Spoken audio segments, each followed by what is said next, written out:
Damos comienzo a un nuevo comentario bíblico expositivo. Servidores de Dios. Quien te habla es Manuel Cornejo.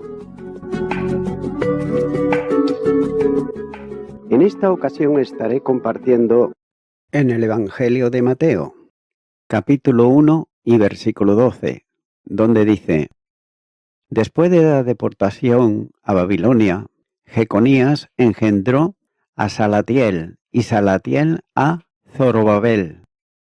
Ahora la genealogía continúa con el tiempo de la deportación a Babilonia. El rey deportado con su familia fue Jeconías, como se ha considerado anteriormente. El hecho de que los babilonios constituyesen como rey en Jerusalén a su hermano no significa nada en el sentido de la sucesión al trono de David. El destierro de Jeconías no duró menos de 37 años, como señala el segundo libro de Reyes, capítulo 24, los versículos 8 al 12. Pero, sin embargo, es difícil de precisar nuevamente la línea de descendencia directa, ya que conforme a la genealogía de Crónicas antes de Salatiel, aparece Asir. En el segundo libro de Crónicas, capítulo 3, versículo 17, dice: Y colocó las columnas delante del templo, una a la mano derecha y otra a la izquierda, y a la de la mano derecha llamó Jaquín, y a la de la izquierda Boaz. Pero pudiera también tratarse de un hijo de un nieto en la genealogía. Es suficiente como va a ocurrir también con el siguiente espacio en el tiempo de la deportación, ya que después de la deportación a Babilonia, el siguiente en la ascendencia de Jesús, según Mateo, es Zorobabel. Mateo afirma que fue engendrado por Salatiel. Jeronías engendró a Salatiel, que sería hijo o tal vez nieto de Jeconías. Pero conforme a la genealogía de Crónica, Salatiel era hijo de Pedaías, hermano de Salatiel. Ahora bien, ¿cómo ajustar esta aparente discrepancia? Ya que probablemente Salatiel murió sin descendencia y su hermano Pedaías contrajo matrimonio levirato, levantando descendencia a su hermano, por las que ambas posiciones son ciertas. Añade ahora, Salatiel engendró a Zorobabel. Sin embargo, Zorobabel fue engendrado por Pedaías. Por tanto, su hijo biológico, y lo era también de Salatiel, por lo establecido en la ley para la descendencia de un hermano fallecido sin hijo, como señala Deuteronomios capítulo 25 y los versículos 5 al 10. Con Zorobabel regresarían de Babilonia a Jerusalén el primer contingente de deportados, a quienes Ciro dio permiso para volver a la ciudad y reconstruir el templo. El libro de Esdras, capítulo 2 y los versículos 1 y 2, dice: Estos son los hijos de la provincia que subieron del cautiverio de aquellos que Nabucodonosor, rey de Babilonia, había llevado cautivos a Babilonia, y que volvieron a Jerusalén y a Judá, cada uno a su ciudad, los cuales vinieron con Zorobabel, Jesúa, Nehemías, Seraías, Reelaías, Mardoqueo, Bilsán, Mispar, Bitbai, Reún y Baana, el número de los varones del pueblo de Israel. Continúa ahora con el versículo 13, donde dice: Zorobabel engendró a Abiud, Abiud a Eliaquín y Eliaquín a Azor. La genealogía de Jesús continúa desde Zorobabel a su hijo Abiud, como se lee, Zorobabel engendró a Abiud. Pero note que no hay referencias bíblicas a este personaje, ya que posiblemente nació en Babilonia durante el tiempo de la deportación. Después, en la línea de la genealogía, aparece Eliaquín. Abiud engendró a Eliaquín, en la misma situación histórica del anterior, cuyo nombre hebreo es Eliaquín, que equivale a Dios establece. Note que lleva el nombre de uno de sus antepasados, el rey puesto en Judá por el faraón Necao, para suceder a Josías, cambiando el nombre por el de Joacín, que se ha considerado anteriormente. Eliaquín fue antecesor de Azor, cuando dice que Eliaquín engendró a Azor, en la misma situación histórica de los otros dos anteriores. Nótese que eran personas sin releve personal que se mencionan en la genealogía de Jesús, como quienes siguen la línea establecida por Dios desde David, cumpliendo los compromisos de su pacto. Nadie conoce con seguridad a estos hombres, ya que el Espíritu de Dios guarda silencio sobre su vida y sus acciones.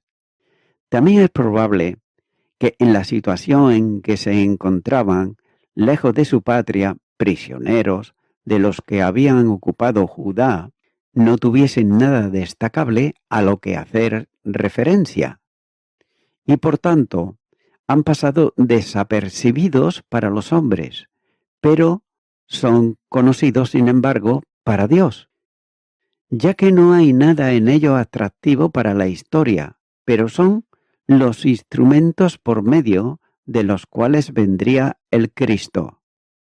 Sus vidas no tenían gran valor para los conquistadores, pero eran preciosas para Dios, con sus defectos, sus problemas e incluso sus fracasos espirituales que como hombres tendrían, son mencionados en la palabra para conocer la admirable providencia de Dios.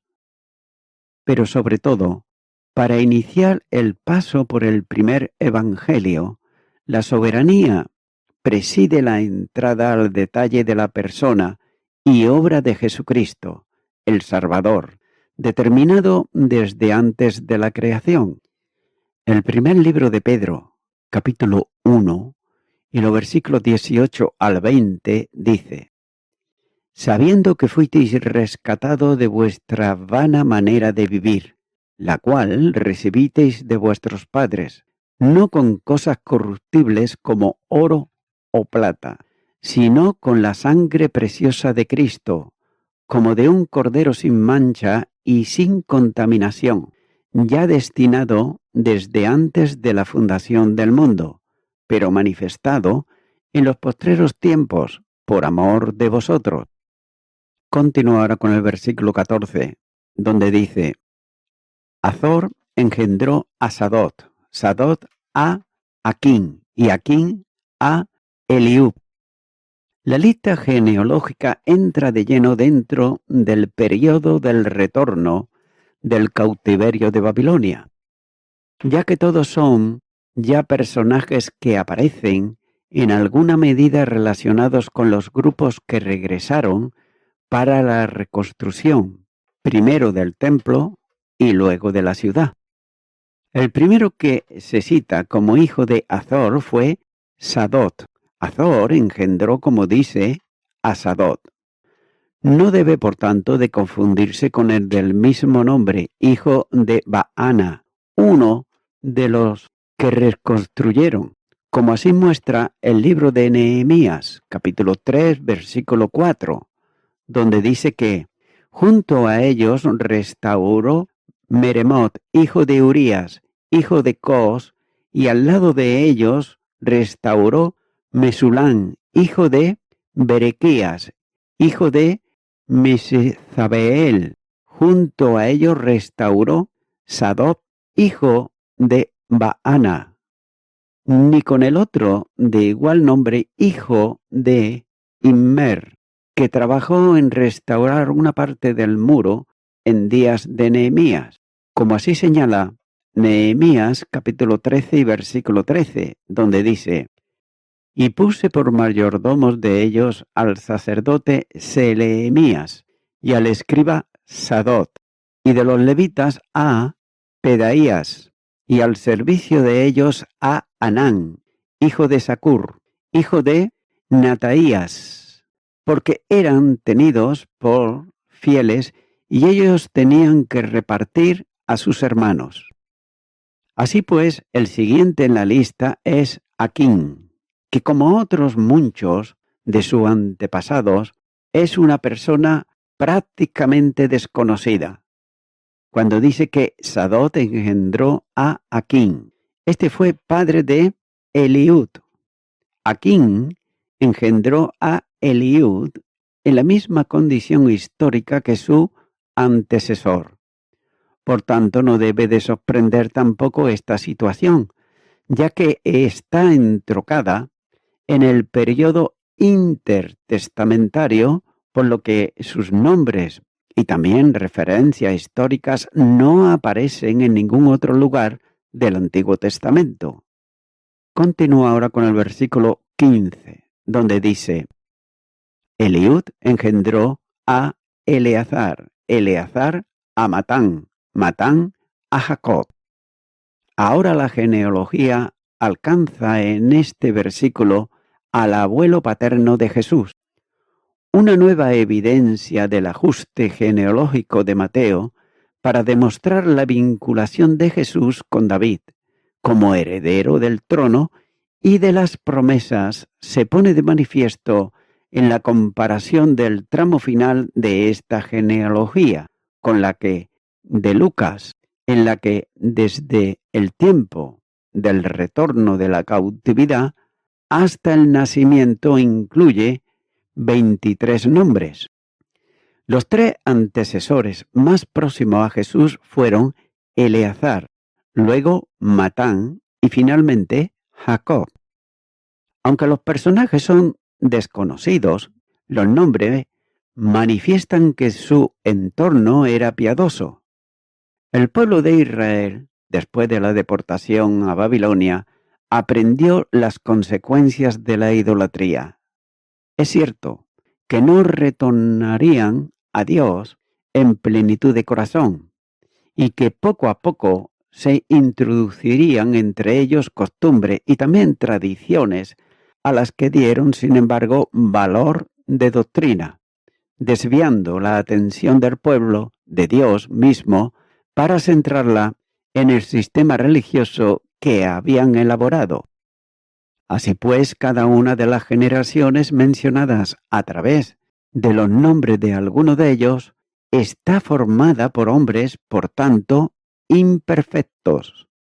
Y note que de estos imperfectos Dios mantiene el remanente fiel que le honra y reconoce, y de hombres tan limitados, débiles y con fracasos, el Verbo eterno de Dios tomará una naturaleza humana, haciéndose hombre.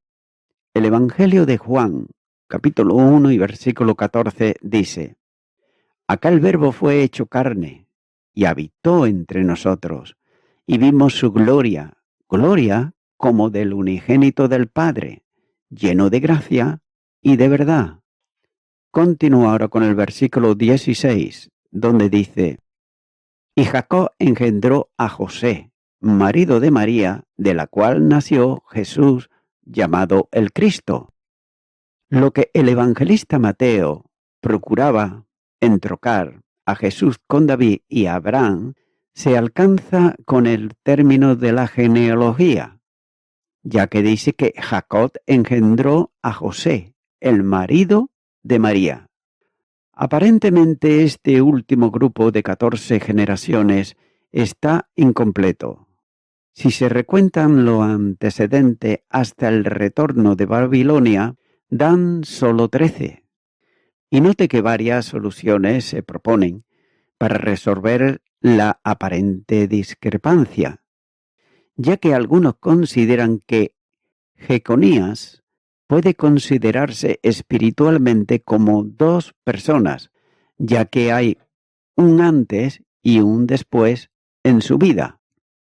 El antes, en rebeldía contra Dios, que trae como consecuencia la deportación a Babilonia, y un después con el arrepentimiento, la restauración y el cese parcial de la disciplina que Dios había establecido. Y note que tal es la idea del profesor Kensinger cuando escribe y dice que hay una buena razón para creer que Jeconías debe de ser contado dos veces.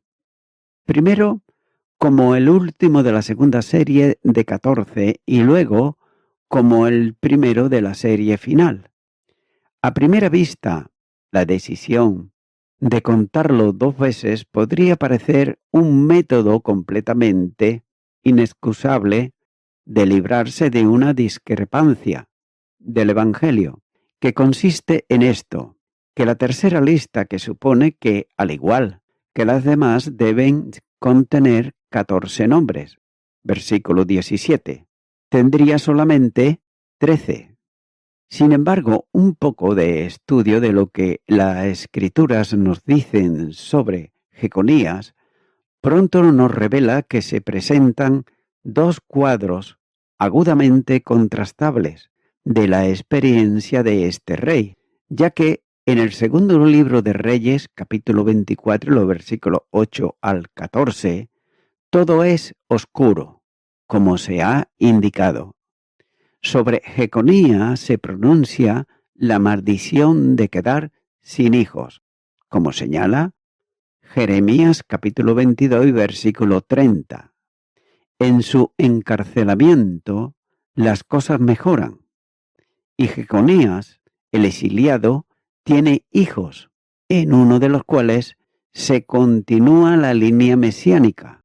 El primer libro de Crónicas, capítulo 3, los versículos 17 y 18 dice: Y los hijos de Jeconías, Asir, Salatiel, Malquirán, Pedaías, Senazal, Jecamías, Osama y Benadías. Y nótese que al volver a leer Jeremías capítulo 22 versículo 30 dice: Así ha dicho Jehová, escribid lo que sucederá a este hombre privado de descendencia.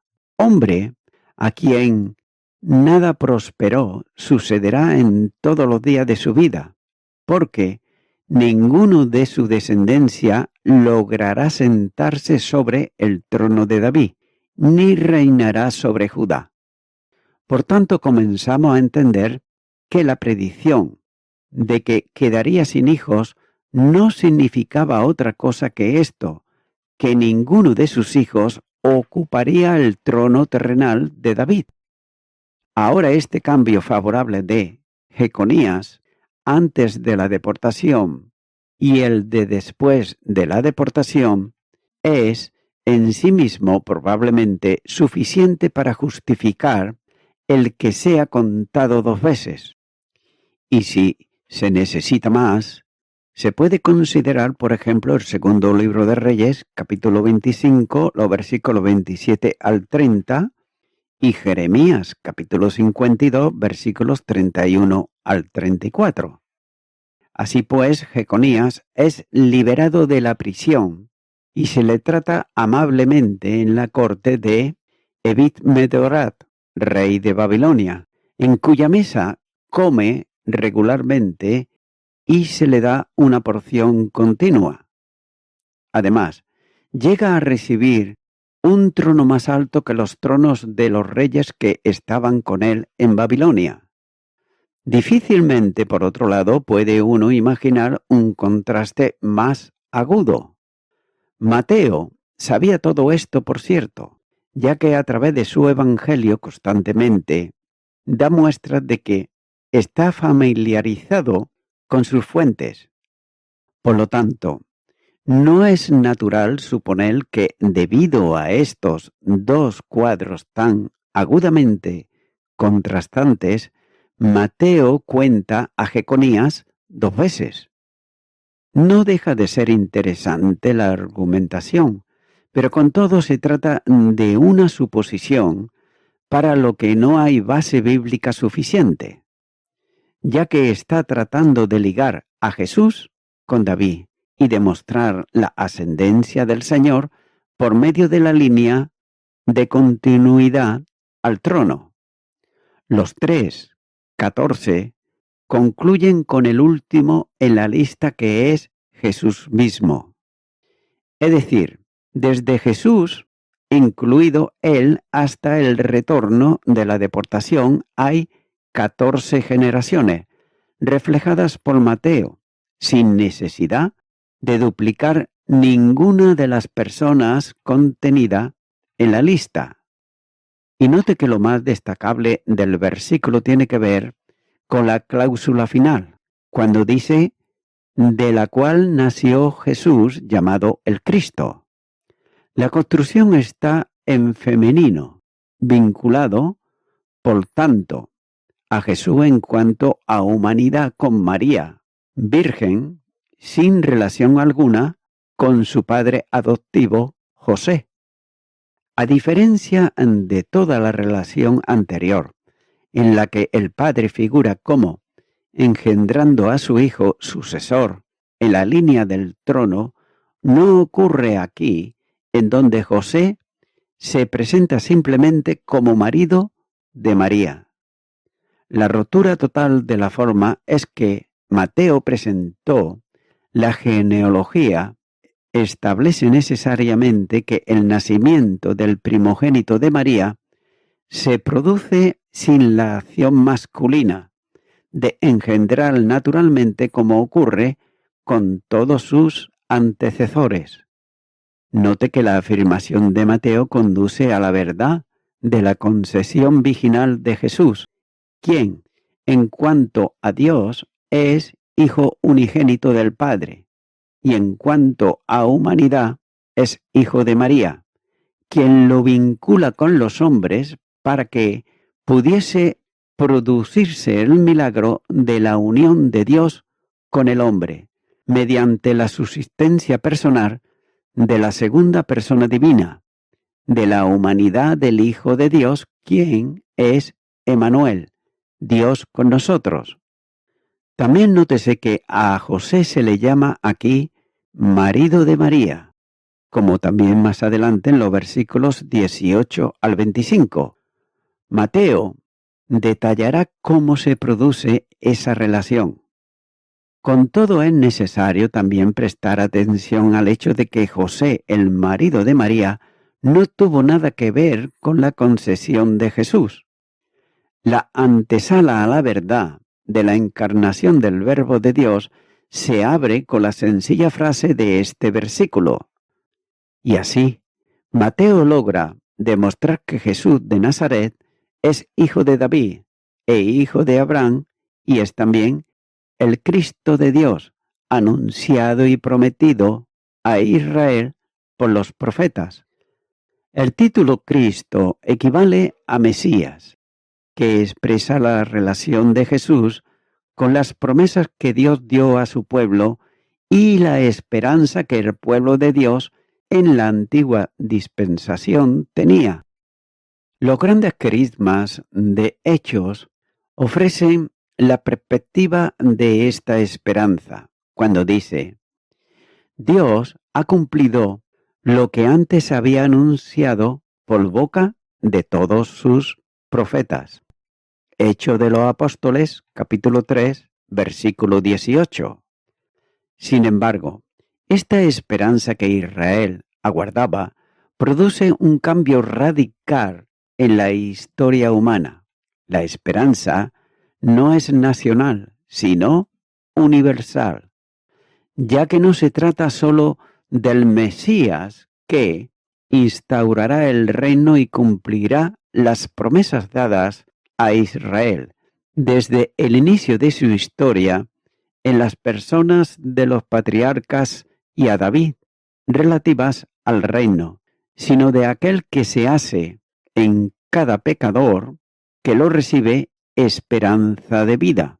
Colosenses, capítulo 1 y versículo 27 dice: a quienes Dios quiso dar a conocer las riquezas de la gloria de este misterio entre los gentiles, que es Cristo en vosotros, la esperanza de gloria. Y note que el cambio es tan radical que el título Cristo define especialmente y se une generalmente a Jesús, haciendo que la materia que estudia la persona y obra de Jesucristo se llama Cristología, y que a los que están por fe vinculados con él se les llama cristianos. Y voy concluyendo con esto. Mateo explica con toda claridad que José es el marido de María, pero no es el padre de Jesús, el cual se llama Cristo. Consideremos ahora el nacimiento virginal de Cristo. Ahora que Mateo ha mostrado que José no es el padre de Jesús, nos dará una explicación. Ya, en el Antiguo Testamento, un nacimiento sobrenatural ha sido profetizado o predicho por Dios.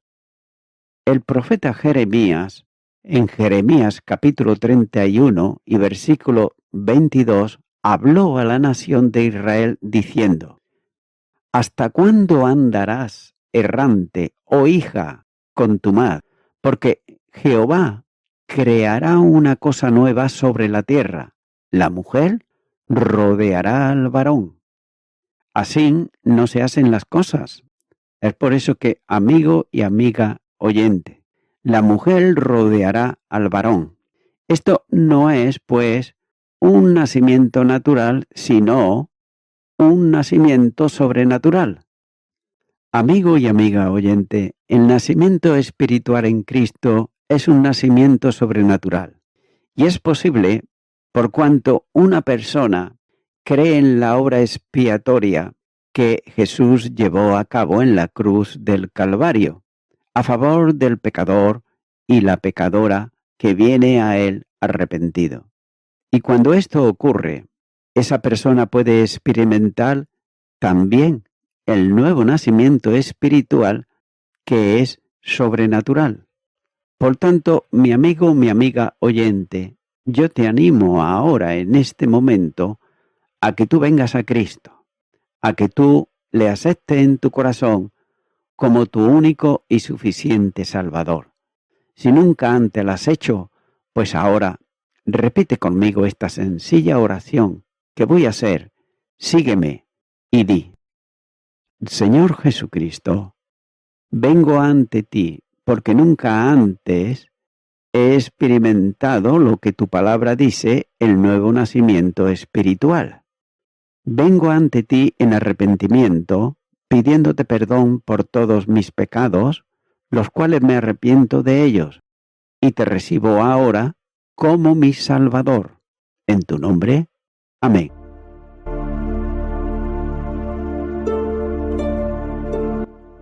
Amigo y amiga oyente, si tú has hecho esta oración de corazón, te recomiendo que comiences a orar a Dios, en primer lugar, en el nombre del Señor Jesucristo. Orar a Dios no es rezar, sino que es hablar con una persona. También te recomiendo que leas la palabra de Dios y lo hagas a diario. Comienza, por ejemplo, con el Nuevo Testamento. Y también, por último, te recomiendo que para que puedas crecer espiritualmente, te congregues en una iglesia cristiano-evangélica, donde se predique, se enseñe y se practique la sana doctrina y la palabra de Dios. Congrégate ahí y con el tiempo podrás crecer espiritualmente y también servir al Señor Jesucristo. Que Dios te bendiga. Y a toda la audiencia, nuevamente ya me estoy despidiendo de todos ustedes y será hasta el próximo programa. Que Dios os bendiga a todos.